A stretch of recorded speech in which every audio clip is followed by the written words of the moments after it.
आज हम देखने जा रहे हैं क्लास 8 की सोशल साइंस का जो सोशल एंड पॉलिटिकल लाइफ वाला चैप्टर है उसको हम समझने की कोशिश करेंगे। एक्सरसाइज वाला जो वीडियो रह गया था आज हम उसको पूरा करेंगे। तो इसको हम दो भागों में देखेंगे। एक भाग की हम अच्छे से समझें कि हमसे पूछा क्या जा रहा है और हमें उसका आंसर किस तरह से बना दें। परीक्षा की दृष्टि से सभी प्रश्न जरूरी होते हैं और हमें उनकी उसी तरह से तैयारी भी करनी होगी। तो पहला जो क्वेश्चन है उसको देख लें हम। Why does a democratic country need a constitution? किसी भी लोकतांत्रिक देश को एक कॉन्स्टिट्यूशन क्यों चाहिए, एक संविधान क्यों चाहिए? तो हमने पढ़ा हुआ है कि एक लोकतांत्रिक देश को कॉन्स्टिट्यूशन की क्या ज़रूरत है, इसका हमें जवाब लिखना है। उसके बाद हमारा एक दूसरा प्रश्न है जिसमें नेपाल में जो दो संविधान थे, एक 1990 का 1990 का और दूसरा था 2007 का 2007 का। तो इसमें कार्यकारी शक्तियां यानी एग्जीक्यूटिव जो हैं वो कौन होंगे, यानी किसके पास कार्य करने की शक्ति किसको दी गई है वहाँ के संविधान में। तो 1990 का संविधान और 2007 का संविधान, इन दोनों के बीच में हमें अंतर देखना होगा। इसके बाद हमारा जो थर्ड क्वेश्चन है, तीसरा प्रश्न, what would happen if there were no restriction on the power of elected representative? अगर चुने हुए इलेक्टेड रिप्रेजेंटेटिव यानी चुने हुए प्रतिनिधि जिनको हम चुनाव करके विधायक बनाते हैं, सांसद बनाते हैं, पंच सरपंच जो भी बनाते हैं, अगर उनके लिए कुछ रिस्ट्रिक्शंस यानी कुछ साफ आदेश नहीं होंगे कि आप क्या कर सकते हैं और क्या नहीं आप कर सकते संविधान के अनुसार, अगर ऐसा नहीं किया गया, रिस्ट्रिक्शंस नहीं हुए उनके ऊपर, तो क्या होगा? इसका हमें आंसर खोजना है और आपने पढ़ा हुआ है और हम लिखेंगे भी। फोर्थ क्वेश्चन है कि if in each of following situation, नीचे दी गई जो परिस्थितियां हैं, आइडेंटिफाई द माइनॉरिटी, और उसमें हमें देखना है कि माइनॉरिटीज कौन हैं इन कंडीशन में, इन सिचुएशन में। राइट वन रीजन, आपको एक कारण लिखना है। Write one reason why you think, आप क्यों सोचते हैं, it is important to respect the view of all minorities in each of these situation. तो आपको ऐसा क्यों लगता है कि इन परिस्थितियों में माइनॉरिटी का जो व्यू है, उनका जो किसी चीज़ को देखने का नज़रिया है, उसका रिस्पेक्ट क्यों होना चाहिए, उसको क्यों महत्व दिया जाना चाहिए? तो एक कंडीशन दी गई है, एक स्कूल में 30 टीचर्स हैं और उसमें से बहुमत में यानी मेजॉरिटी में है 20 मेल हैं। तो इसमें हमें बताना है कि माइनॉरिटी में कौन है और इस सिचुएशन में उनकी बात को भी महत्व दिया जाना चाहिए या नहीं दिया जाना चाहिए। अगर दिया जाना चाहिए तो क्यों दिया जाना चाहिए। फिर एक सिटी है, उसमें 5% जो पॉपुलेशन है वो बुद्धिस्ट की है, बुद्धिस्ट उसमें रहते हैं 5%। तो यहाँ हमें बताना है कि माइनॉरिटी में कौन है और उनकी व्यू को महत्व क्यों दिया जाना चाहिए, संविधान के अनुसार बताना है हमें सब। In a factory mess for all employees, देखिए फैक्ट्री का जो मेस है वो सभी एम्प्लॉयज़ के लिए है और 80% उसमें वेजिटेरियन है। इसमें आप समझ सकते हैं कि अगर 80% वेजिटेरियन है तो मेजॉरिटी में हो गए, 20% नॉन वेजिटेरियन हो गए। तो नॉन वेजिटेरियन की का व्यू जो है उसका भी ख्याल कैसे रखा जा सकता है संविधान के अनुसार, हमें ये देखना है। इन अ क्लास, एक क्लास में 50 स्टूडेंट हैं, मतलब 50 स्टूडेंट्स हैं और 40 belong to more well off families. तो हमें ये देखना है कि 50 स्टूडेंट्स में से 40 हैं जो वो अच्छे घरों से आते हैं, कुछ बच्चे हैं वो कमज़ोर पृष्ठभूमि से आते हैं। तो हमें इनका आंसर इन कंडीशंस में खोजना है। फिर हम देखेंगे कि जो हमने की फीचर्स देखे थे उनमें उनके बारे में हमें डिस्क्राइब करना है, कोई कम से कम 2 सेंटेंस लिखना है। देखिए क्वेश्चन नंबर 5 इसको देख लें हम। The column on the left list some of the key features of Indian constitution. In the other column write 2 sentences in your own word. तो हम इसको समझ लें कि ये जो कॉलम है लेफ्ट साइड उसमें की फीचर्स लिखे हुए हैं। देखेंगे हम की फीचर्स कौन कौन से हैं। फेडरलिज्म है, आपने देखा है, सेपरेशन ऑफ पावर है, फंडामेंटल राइट्स हैं और पार्लियामेंट्री फॉर्म ऑफ गवर्नमेंट। तो इनके हमें सबकी विशेषताएं लिखनी है और दो सेंटेंसेस में उनको लिखना है। उसके बाद हम देखेंगे ये इस तरह से हमारा चैप्टर फिनिश हो जाएगा। तो अब हम थोड़ा सा राइटिंग करने की दृष्टि से इनको रीड कर लेते हैं और आप इसको अच्छे से याद करें और परीक्षा की दृष्टि से याद करें। देखिए ये ना सोचें कि ये आंसर बड़े हो रहे हैं। जितना अच्छे से आप लिखेंगे, जितना विस्तार से आप लिखेंगे, उतना अच्छा आपको रिजल्ट मिलेगा, उतने अच्छे इम्पैक्ट मिलेंगे। तो हम फर्स्ट क्वेश्चन को देख लें और उसके आंसर को भी लिख लें। आप इत्मीनान से यानी बिल्कुल कंसंट्रेट होके, एकाग्रचित्त होके इनको सुनेंगे और इनको बार बार इनका अभ्यास करेंगे। Why does a democratic country need a constitution? Answer is, a democratic country need a constitution because। अब हम 4 अलग अलग पॉइंट्स तैयार कर सकते हैं या सीधे लिख सकते हैं। It lay out the important guidelines that govern decision making within the various societies of the country। Second point हम लिखेंगे, it lays down the ideals that form the basis of the kind of country that is its citizen aspires to live in। It serves as asset to rule the principle as the basis by which the country has to be governed। It provides rules to safeguard the interest of minorities and prevent any kind of domination by the majority on minorities।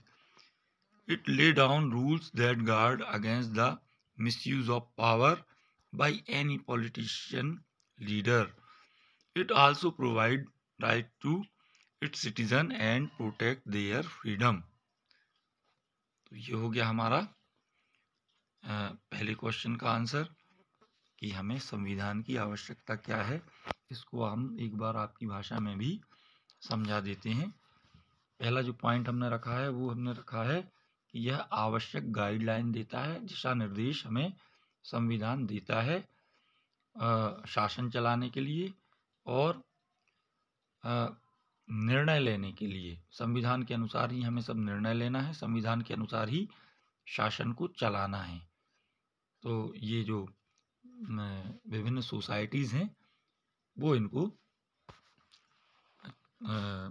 संविधान के अनुसार govern करेंगी, यानी सरकार चलाएंगी और निर्णय लेंगी, वो सब संविधान के अनुसार होगा। तो हमारा संविधान ये हमें देता है। सेकेंड पॉइंट जो हमने लिखा था, it lay down the ideals that form the basis of the kind of country that its citizen aspire to live in। तो ये संविधान जो है वो हमारी आदर्शों को पूरा करता है और हमारे जो एस्पायर्स हैं, जो हमारी स्वप्न हैं यहाँ रहने के लिए, कैसा हम समाज चाहते हैं, तो संविधान हमें ये सुविधा भी देता है। It serves as a set of rules and principle as the basis which the country has to be govern. तो ये हमें एक संपत्ति की तरह है रूल्स और प्रिंसिपल की, यानी जो रूल्स हैं और प्रिंसिपल हैं वो हमारे लिए संपत्ति की तरह हैं, as the basis by which the country has to be govern. इसके अलावा ये हमें देता है, it provide rules to safeguard, ये हमें बहुत बड़ा संरक्षक बनता है the interest of minorities. Minority में है अगर हम किसी ऐसे राज्य में हैं जहां हमारी भाषा बोलने वाले लोग कम हैं, हम ऐसे मत संप्रदाय से हैं जहां उनकी संख्या कम है, तो इस हालत में ये हमें बिल्कुल सेफगार्ड देता है और कोई किसी दूसरे को डोमिनेट नहीं कर सकता, डोमिनेशन बाय द मेजॉरिटी। और बहुसंख्यक अल्पसंख्यकों पर, चाहे वो भाषाई अल्पसंख्यक हों चाहे लिंग के आधार पर अल्पसंख्यक हों, संविधान इजाज़त नहीं देता है किसी को डोमिनेट करने की। तो इस तरह से सेफगार्ड हमारा संविधान हमारा मुहैया कराता है हमें। It lay down rules that guard against the misuse of power by any politician leader. अगर कोई राजनेता चाहे कि वो अपने पावर का दुरुपयोग करे तो संविधान इसकी अनुमति बिल्कुल नहीं देता है, संविधान उसको ऐसा करने से रोकता है। जो आपने देखा है सेपरेशन ऑफ पावर में, तो ये हमारा संविधान हमें प्रोवाइड करता है। It also provide rights to its citizen and protect their freedom, ये स्वतंत्रता की रक्षा करने का भी हमें अधिकार देता है। इसके बाद हम देखेंगे सेकंड क्वेश्चन है, लुक एट द वर्डिंग, हमें शब्दों को देखना है। Of two document given below, जो दो दस्तावेज हैं, दो डॉक्यूमेंट्स हैं, उनको हमें देखना है। First column is from the 1990 Nepal constitution, जो पहला कॉलम है उसमें हमें देखना है और वो 1990 का कॉन्स्टिट्यूशन है नेपाल का। The second column is from the more recent interim constitution of Nepal, उसके बाद अभी हाल का है 2007 का, उसको देखना है। तो इसमें हमें ध्यान से देखना है और क्या पूछा जा रहा है वो बताना है। इसमें आप देखेंगे कॉन्स्टिट्यूशन ऑफ नेपाल 1990 का है, पार्ट 7 एग्जीक्यूटिव, ये आर्टिकल 35 है। ये कह रहा है executive power, the executive power of the kingdom of Nepal shall be vested in his majesty and the council of minister. तो वो कह रहा है कि मैजेस्टी यानी मालिक के या राजा के हाथों में पूरी कार्यकारी शक्तियां होंगी, वेस्टेड इन हिज मैजेस्टी। और दूसरे भाग को हम देखते हैं, उसमें हम देखेंगे इंटरिम कॉन्स्टिट्यूशन क्या कहता है। वो कहता है पार्ट 5 का एग्जीक्यूटिव, अब इनकी शक्ति, कार्यकारी शक्ति इसमें कहाँ है, तो ये क्वेश्चन है। Executive power, the executive power of Nepal shall be vested in the council of ministers. अब यहाँ था वेस्टेड इन हिज मैजेस्टी, ये देखेंगे आप, और यहाँ है काउंसिल ऑफ मिनिस्टर। तो एग्जीक्यूटिव पावर जो है वो 1990 का जो कॉन्स्टिट्यूशन है उसमें रखा गया है राजा और मंत्रिमंडल के हाथ में, और यहाँ 2007 में 2007 में उसको रखा गया है काउंसिल ऑफ मिनिस्टर यानी मंत्री मंडल के पास। यहाँ पर आपको मालूम ही है पहले नेपाल में राजतंत्र था, बाद में आंदोलन के बाद लोकतंत्र आया। तो इस तरह से हम लिखेंगे आंसर को। इसमें पहले क्वेश्चन किया गया है, इसके बाद what is difference in to exercise executive power in the above two constitution of Nepal. तो हमें दोनों संविधानों में क्या अंतर है वो बताना है।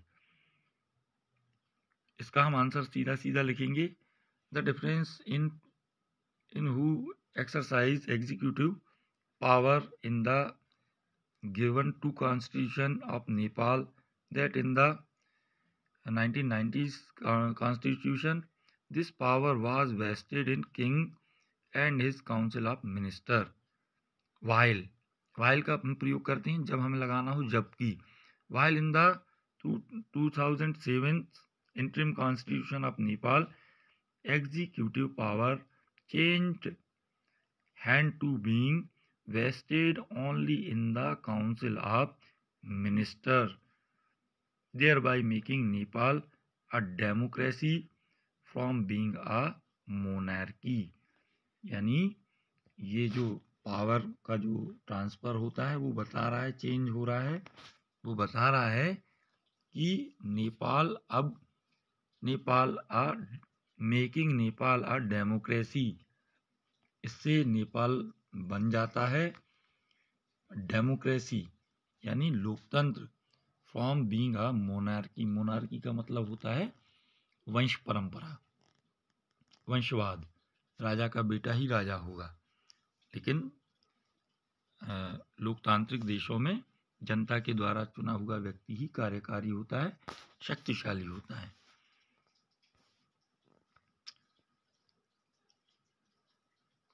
इसके बाद हम नेक्स्ट क्वेश्चन को देखेंगे। What would happen if there were no restrictions on the power of elected representatives. इसको हम अगर इसमें कोई चेंज किया गया, इस क्वेश्चन को थोड़ा सा भी बदला गया कि पॉलिटिशियन इलेक्टेड रिप्रेजेंटेटिव की जगह पॉलिटिशियन आ गया या मिनिस्टर आ गया, ऐसा पूछ सकते हैं, तब भी आंसर यही होगा। If there are no restrictions on the power of elected representative, the leader might misuse the power given to them. The Constitution provides safeguards against this misuse of power by our political leaders। तो ये answer हमारा third answer ये complete होगा। उसके बाद हम देखेंगे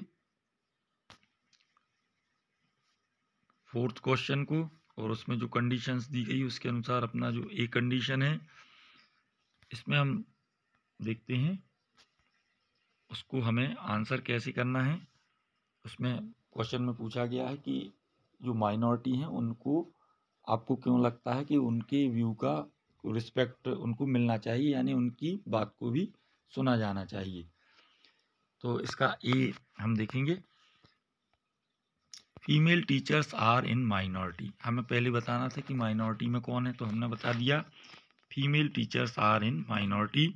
the female teachers must be allowed space to voice their opinion so that their efforts at teaching are not hindered by their minority status. फिर सेकेंडरी था कि माइनॉरिटी में बुद्धिस्ट 5% बुद्धिस्ट अगर किसी देश में है तो उसका हमें लिखना है Buddhist are in minority. Every individual has the right to follow the religion of his choice. People of other faith must respect the religion other than their own.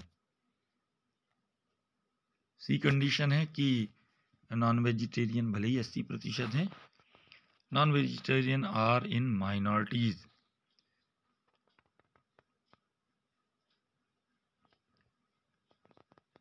Food choice is personal wish, so he she should have the freedom to eat what he she wants.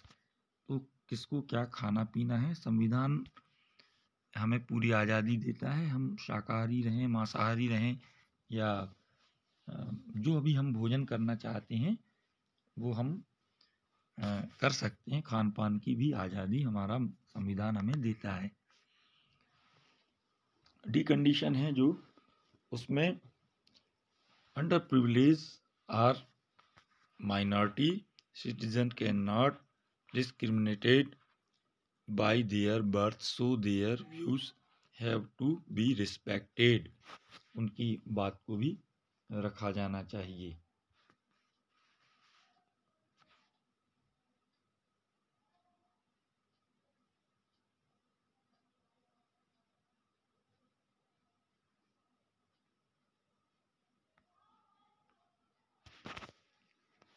इसके बाद 5th question को हम देखेंगे। 5वां प्रश्न बताता है हमें कि की फीचर्स के बारे में हमें 2 सेंटेंसेस लिखना है। तो पहला है की फीचर फेडरलिज्म, इसके बारे में हमें लिखना है। ये बड़ा अच्छा प्रश्न था और एक तरह से पूरे जो चैप्टर है उसमें जो की पॉइंट्स हैं उनमें फेडरलिज्म के बारे में हमें लिखना है। सबसे पहले हम देख लें फेडरलिज्म को। It ensure national unity and at the same time allows individual progress.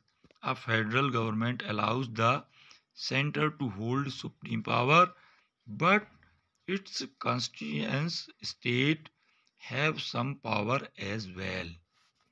यानी केंद्र को सर्वोच्च शक्तियां हैं लेकिन राज्यों को भी कुछ अधिकार दिए गए हैं। सेपरेशन ऑफ पावर वाले भाग में हम लिखेंगे 2 सेंटेंस हमें लिखना है जो this serves 2 purpose. Firstly tyrannical use of power is avoided since it does not waste power in any single authority। किसी भी एक को पूरा पावर नहीं दिया गया है। Secondly the 3 organ of power also work as a check on each other, thereby maintaining a good balance। तो सही संतुलन बनाए रखने के लिए 3 भागों में पावर्स को रखा गया है। फंडामेंटल राइट्स क्या करते हैं? these are important because they confirm the human society। They also protect citizen against arbitrary and absolute use of power by the state। तो फंडामेंटल राइट्स हमें अधिकार देते हैं। किसी भी सरकार अगर मिसयूज कर रही है पावर का तो फंडामेंटल राइट्स हमारी रक्षा करते हैं, सेफगार्ड है। तो ये चाहें तो ये लिख सकते हैं।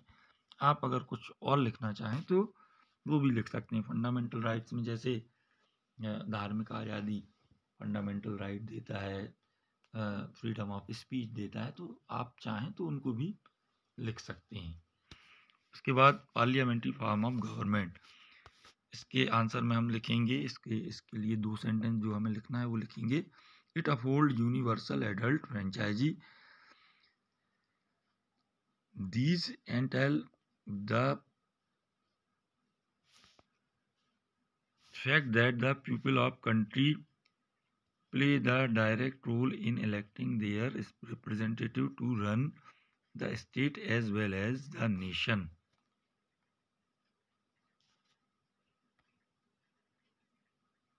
इस तरह से हमारा ये चैप्टर के जो एक्सरसाइजेज हैं वो कंप्लीट होते हैं। आशा करता हूँ कि ये आपके लिए उपयोगी होगा और परीक्षा की दृष्टि से एक्सरसाइज को आप अच्छी तरह से याद करेंगे, समझेंगे। मैंने पूरी कोशिश की है इसको विस्तार से बताने की। और अगर आपके कुछ क्वेश्चन हो तो आप कमेंट बॉक्स में उसको लिख सकते हैं।